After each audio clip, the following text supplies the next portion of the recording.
అటువంటి ద్రౌపది దగ్గర ఇటువంటి ప్రతిజ్ఞ అర్జునుడు చేస్తే ఆశ్చర్యమే ఉందండి. అందుకని ఉపపాండవులను సంహరించిన వాడెవడో వాడి శిరస్సు తెచ్చి అక్కడ పెడతాను, నీ పాదంతో తొక్కు ద్రౌపది అన్నాడు. అని కృష్ణ భగవానుణ్ణి సారథిగా పెట్టుకుని అశ్వత్థామని వెంబడించాడు. అర్జునుడు వచ్చేస్తుంటే అశ్వత్థామ తన ప్రాణోత్క్రమణం అయిపోతుంది, తనని చంపేస్తాడన్న భయంతో పరిగెడుతున్నాడు రథం పట్టుకుని. ఇలా పరిగెడుతుంటే పోతన గారు ఒక అందమైన ఉపమానం వేసేశారు. తన కుమార్తె వెంట పడినటువంటి బ్రహ్మదేవుణ్ణి నిగ్రహించడానికి వెనక తరువుకొస్తున్నటువంటి పరమశివుడి చేతి నుంచి పారిపోతున్నటువంటి చతుర్ముఖ బ్రహ్మలా పరిగెడుతున్నాడయా అన్నాడు. ఎందుకని బ్రాహ్మణ కుమారుడు అశ్వత్థామ ద్రోణసుతుడు. పరిగెడుతున్నటువంటి అశ్వత్థామ దగ్గరికి పరిగెత్తి పరిగెత్తి పరిగెత్తి గుర్రాలు అలిసిపోయి ఇహ పరిగెత్తలేకపోయి రథం దిగిపోయాడు. వచ్చేస్తోంది అర్జునుడి రథం.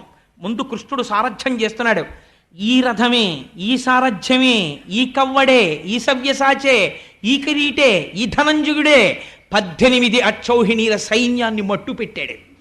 కాబట్టి నన్ను చంపేస్తాడు అని ఉపసంహారము తెలియదు. వేసేయడం తెలుసు కానీ ఉపసంహారం చేయడం తెలియదు.